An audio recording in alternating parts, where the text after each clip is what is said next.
Hello everyone, welcome back to our channel. Today we will practice some questions based on error detection for SSC exams, especially entrance exam पे based है ये error detection के कुछ questions हम आज practice करेंगे. So let's start. Question number 1. My cousin thinks that English is difficult than other subjects. मेरे cousin को लगता है कि English बाकी subjects से मुश्किल है. किस part में error है? English is difficult. My cousin thinks that. Then other subjects, no error. यहाँ लिखा है my cousin thinks English is difficult than other subject. एक comparison है सेंटेंस में. English और other subjects के बीच में कहा जा रहा है कि English ज़्यादा मुश्किल लगती है उसको बाकी सब्जेक्ट से. तो इंग्लिश और अदर सब्जेक्ट में कंपैरिजन किया जा रहा है, कंपेयर किया जा रहा है. जब भी कंपैरिजन हो तो हम कंपैरेटिव डिग्री का यूज़ करते हैं. तो यहाँ पे तो डिफिकल्ट लिखा है, कंपैरेटिव डिग्री नहीं है, तो इसको हमें कंपैरेटिव बनाना होगा. डिफिकल्ट का कंपैरेटिव कैसे बनाएंगे? डिफिकल्ट का कंपैरेटिव हो जाएगा मोर डिफिकल्ट. मोर डिफिकल्ट, तो यहाँ सही आंसर होगा my cousin thinks that English is more difficult than other subjects. इस पार्ट में रह है इंग्लिश इज मोर डिफिकल्ट होना चाहिए था, क्योंकि यहाँ कंपैरिजन है इंग्लिश और बाकी सब्जेक्ट्स में. तो आंसर होगा English is more difficult. English is difficult की जगह मोर डिफिकल्ट. ठीक है, नेक्स्ट देखिए. Meena looks much better today. Meena आज काफी बेटर लग रही है. यहाँ किस पार्ट में एरर है? Meena looks today, no error, much better. इस सेंटेंस में कोई एरर नहीं है, नो एरर, क्योंकि मच बेटर हम यूज कर सकते हैं. मच के साथ हम कंपैरेटिव डिग्री यूज करते हैं. बेटर कंपैरेटिव है गुड का, गुड बेटर बेस्ट. तो कंपैरेटिव डिग्री हम मच के साथ यूज कर सकते हैं. अगर मोर बेटर लिखा होता तो वो गलत हो जाता है. तो क्योंकि डबल कंपैरेटिव होता, बेटर भी कंपैरेटिव, मोर भी कंपैरेटिव. तो अगर यहाँ मोर बेटर लिखा होता तो वो गलत होता, लेकिन मच बेटर हम यूज कर सकते हैं. कंपैरेटिव के साथ हम मच का यूज कर सकते हैं. अगर यहाँ मीना लुक्स बेटर टुडे लिख दो तो भी ये सेंटेंस करेक्ट होता और मच बेटर भी ठीक है. So no error. नेक्स्ट देखते हैं. It was an insight and determination of the lady doctor that people were able to live a normal life. ये लेडी डॉक्टर की इंसाइट और डिटर्मिनेशन थी.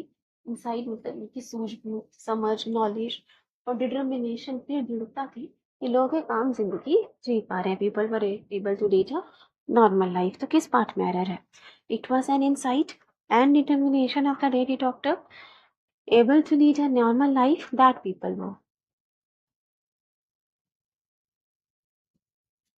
अब यहाँ लिखा है it was an insight and determination. Insight को आप काउंट तो नहीं कर सकते. इंसाइट का मतलब क्या? सूझबूझ, समझ, नॉलेज. तो इंसाइट को हम गिन नहीं सकते, तो उसके साथ हम एन आर्टिकल यूज नहीं करेंगे. यहाँ आना चाहिए था it was insight and determination. An insight नहीं आएगा, तो यहाँ पे एन हटा दो. इस पार्ट में एरर है. It was insight and determination. ठीक है, नेक्स्ट देखिए. I had never saw such a sight before I visited Switzerland. मैंने ऐसी साइट, ऐसा नज़ारा नहीं देखा था स्विट्जरलैंड विजिट करने से पहले. किस पार्ट में एरर है? No error. Such a sight I had never saw before I visited Switzerland. Easy है वाला. हैज, हैव, हैड के साथ हमेशा हम third form of verb use करते हैं. यहाँ पे तो सॉ लिखा, सेकंड फॉर्म है. यहाँ होना चाहिए था आई हैड नेवर सीन. सॉ की जगह यहाँ पे सीन होना चाहिए. तो इस पार्ट में एरर. ठीक है, सी की फॉर्म्स क्या होती है? See, saw, seen. Second form saw, third form seen. और हैज, हैव, हैड के साथ तो हमेशा हम third form of verb use करते हैं, तो यहाँ सीन होना चाहिए. So I had never seen answer हो जाएगा. Next. Tina has been playing cricket with her friends since noon. दोपहर से टीना अपने फ्रेंड के साथ क्रिकेट खेल रही है. No error. Tina has been playing cricket with her friends since Noon.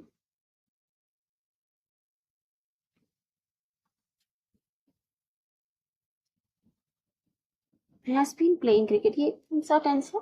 Present perfect continuous tense. जो चीज लगातार चल रही है कि वो दोपहर से अब तक अपने फ्रेंड्स के साथ क्रिकेट खेल रही है, तो जो चीज कंटिन्यूसली चल रही है उसके लिए हम ये टेंस यूज करते हैं, प्रेजेंट परफेक्ट कंटिन्यूस टेंस. तो has been playing cricket with her friends since noon, ये सेंटेंस में कुछ एरर नहीं है, करेक्ट है, प्रेजेंट परफेक्ट कंटिन्यूस टेंस है, तो नो एरर। यहाँ पे तारा लिख दिया, टीना अच्छी। तो Tina has been playing cricket with her friend since noon, ठीक है, sentence no error. Next question, she told her name but I am not remembering right now. उसने अपना नाम बताया था पर मुझे याद नहीं आ रहा, तो किस पार्ट में एरर है? It now, I am not remembering, she told me, her name but.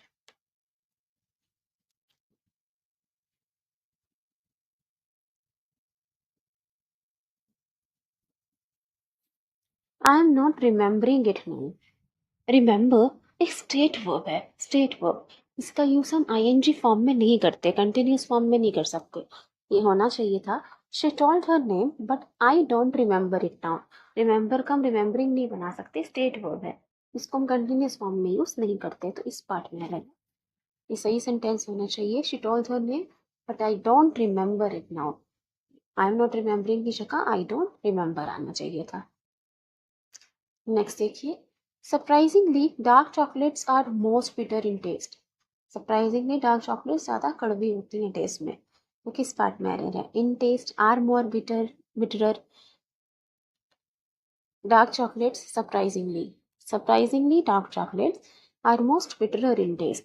Most bitterer ये तो सुपरलेटिव है, मोस्ट, और बिटरर कंपैरेटिव डिग्री है, तो यहाँ पे कंपैरेटिव डिग्री भी यूज कर दी, सुपरलेटिव, दोनों को कैसे यूज कर सकते हो? यहाँ क्या कहा जा रहा है सेंटेंस में? डार्क चॉकलेट्स सबसे ज़्यादा कड़वी होती हैं टेस्ट में, सबसे ज़्यादा बेटर है। तो ये कंपैरिजन सिर्फ दो के बीच में नहीं है, कंपैरेटिव डिग्री का यूज़ हम दो में कंपैरिजन के लिए करते हैं, लेकिन ये सारी चॉकलेट से कंपेयर करके कहा गया है कि डार्क चॉकलेट जो है वो सबसे ज़्यादा कड़वी होती है टेस्ट में। तो दो चॉकलेट में कंपैरिजन नहीं है, सभी चॉकलेट में कंपैरिजन किया जा रहा है दो से ज़्यादा में, तो उसके लिए हम कौन सी डिग्री यूज़ करते हैं? सुपरलेटिव। तो यहाँ आंसर होना चाहिए था dark chocolates are the most bitter in test, are the most bitter in taste, ठीक है। बिटर नहीं आएगा क्योंकि कंपैरेटिव सुपरलेटिव दोनों तो एक साथ नहीं लिख सकते, और दो से ज़्यादा में आप कंपैरिजन कर रहे हो तो superlative. The dark chocolates are the most bitter in taste इस पार्ट आर मोर बिटर, ठीक है। नेक्स्ट देखिए, please hang with for 2 minutes while I finish cleaning the utensils। जब तक मैं यूटेंसिल्स क्लीन कर लूँ, हैंग विथ फॉर 2 minutes, इस पार्ट में एरर है। हैंग विथ पहले finish cleaning the utensils for 2 minutes। Hang with यहाँ पे होना चाहिए था हैंग विथ की जगह हैंग ऑन। हैंग ऑन का मतलब होता है wait. Please hang on for 2 minutes while I finish cleaning the utensils। तो मैं utensils क्लीन कर लूँ, वेट करो।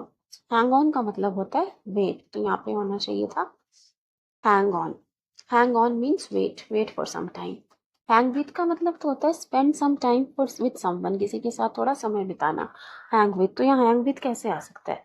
Please hang with for 2 minutes while I finish cleaning the utensils, अभी तो मैं बिजी हूँ। सो हैंग विथ का मतलब तो होता है किसी के साथ टाइम स्पेंड करना, यहाँ होना चाहिए था हैंग ऑन, तो थोड़ा टाइम के लिए वेट करो, 2 minutes के लिए वेट करो। So hang on means wait, hang with means spend time with someone, phrasal verb. Next देखिए, the car which I bought last year was cheap then my bike. Car जो मैंने पिछले साल ली वो मेरे बाइक से ज़्यादा चीप थी, सस्ती थी, तो किस पार्ट में आ रहा है?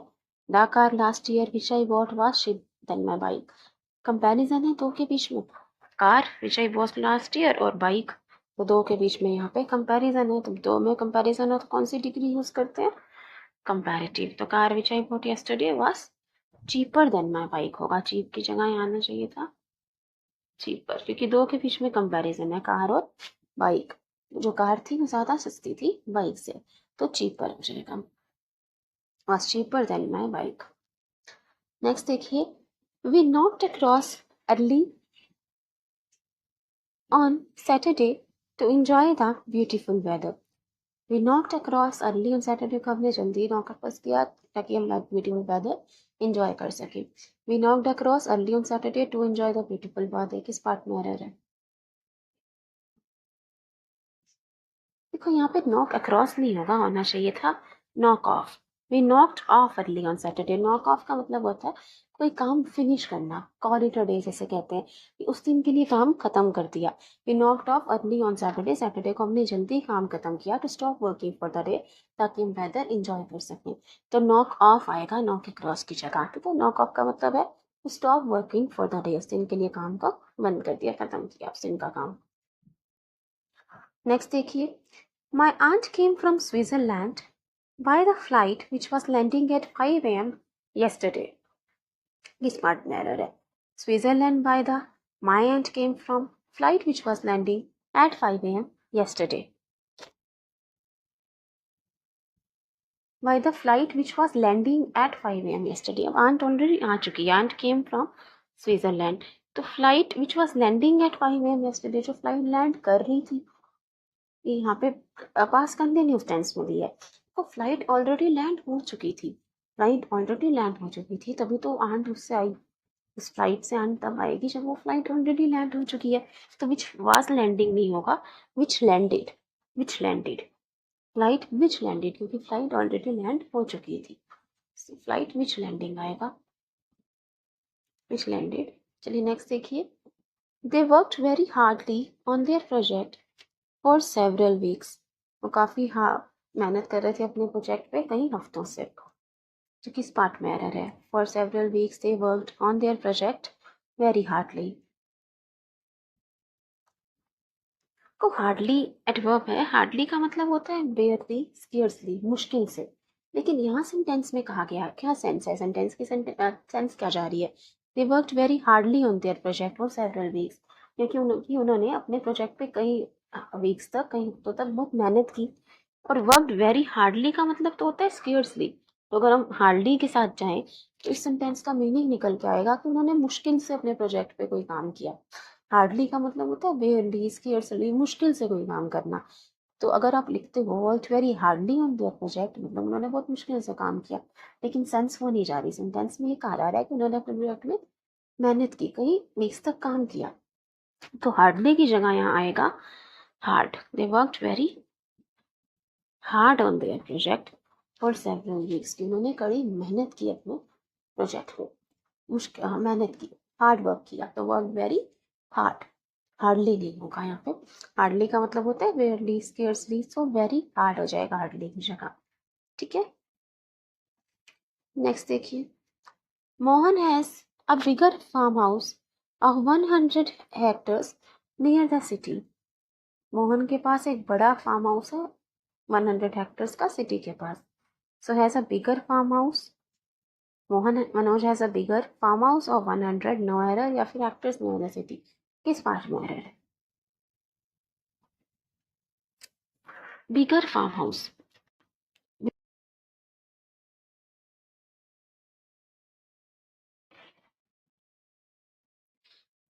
बिगर फार्म हाउस लिखा है। बिगर का यूज हम कब करेंगे, जब हम दो के बीच में कंपैरिजन कर रहे हो, कंपैरेटिव डिग्री है। लेकिन यहाँ पे तो एक ही फार्म हाउस की बात होती है, कोई कंपैरिजन नहीं किया जा रहा। तो बिगर की जगह यहाँ पे बिग होगा। Mohan as a big farm house, कोई कंपेयर नहीं किया जा रहा दो फार्म हाउस में, जहाँ पे हम बिगर लगाए, एज अ बिग हो जाएगा। ठीक है, Manoj as a big farm house. Next, he has no influence about me. He has no influence about me, किस पार्ट में एरर है। Influence about me, he has no, सोचो, देखो इन्फ्लुएंस अबाउट नहीं होगा, या तो इन्फ्लुएंस ऑन होना चाहिए था या influence over. He has no influence on me हम कह सकते हैं, मतलब उसका मेरे ऊपर कोई प्रभाव नहीं है। इन्फ्लुएंस ऑन का मतलब होता है किसी पे कोई इफेक्ट होना। अगर मैं कहूँ he has no influence on me, तो मतलब होगा उसका मेरे ऊपर कोई असर नहीं है, मेरे ऊपर उसका कोई इफेक्ट नहीं है। और अगर हम कहें he has no influence over me, influence over का मतलब होता है कंट्रोल होना, आप पर किसी और का कंट्रोल होना। अगर हम कह रहे हैं he has no influence over me, मतलब उसका मेरे ऊपर कोई कंट्रोल नहीं है। तो यहाँ पे इन्फ्लुएंस ऑन या ओवर हो सकता था। इन्फ्लुएंस ऑन का मतलब होता है no effect, and influence over मतलब कि कंट्रोल। ठीक है, इन्फ्लुएंस अबाउट नहीं होगा, इन्फ्लुएंस ऑन या इन्फ्लुएंस ओवर होना चाहिए। नेक्स्ट देखिए, his art work is more intricate than any artist in the gallery. उसका जो आर्ट वर्क है वो ज़्यादा इंट्रिकेट है। इंट्रिकेट मतलब बहुत बारीक, बारीक है than any artist in the gallery, gallery में बाकी आर्टिस्ट से। सो किस पार्ट में एरर है? More intricate is art work is then any artist in the gallery.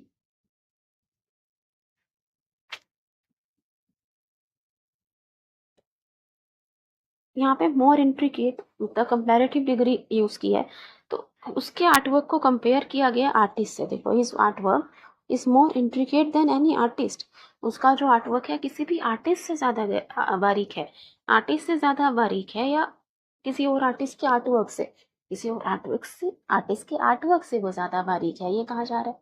So his artwork is more intricate than any artist. नहीं, artist और artwork का comparison थोड़ी होगा, कंपैरिजन सिमिलर में होता है। आर्टवर्क का कंपैरिजन हम आर्टवर्क से करेंगे, आर्टिस्ट का आर्टिस्ट से।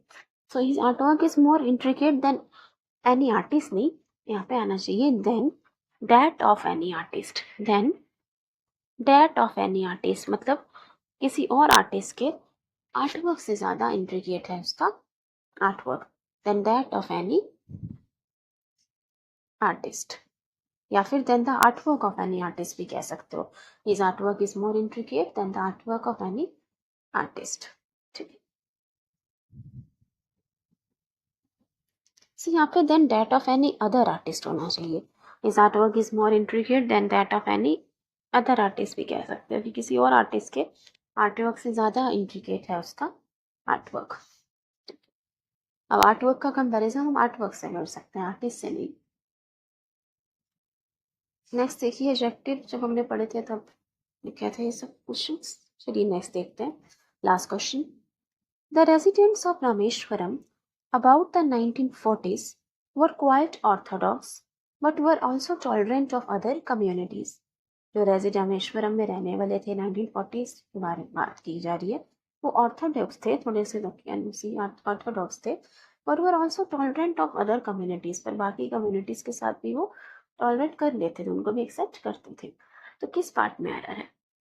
Orthodox but were also tolerant of other communities about the 1940s were quite the residents of Rameswaram. सोचो किस पार्ट में एरर है?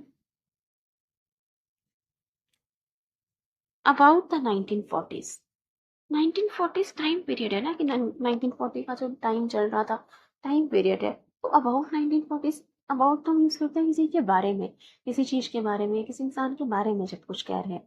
तो 1940s एक टाइम पीरियड है, उसके लिए हम अबाउट का यूज नहीं करेंगे, प्रेपोजिशन यहाँ होना चाहिए था, या तो इन 1940s हो सकता है या फिर around 1940s। The residents of Rameswaram in 1940s were quite Orthodox, मतलब इन 1940s, मतलब इस टाइम पीरियड में, टाइम है ना तो उसके साथ हमें इन का यूज करेंगे, या फिर हम यूज कर सकते थे अराउंड का, कि 1940s के आसपास जो रेजिडेंट्स थे रामेश्वरम के वो ऑर्थोडॉक्स थे। अराउंड या इन का यूज किया जाता है। In the 1940s were quite, around the 1940s were quite, हम दोनों लिख सकते हो, लेकिन अबाउट नहीं होगा। ठीक है, सो ये कुछ एरर डिटेक्शन के क्वेश्चन हमने प्रैक्टिस किए। Hope you like it, video अच्छा लगे तो ज़रूर शेयर करना। Thank you everyone, thank you, please share and subscribe.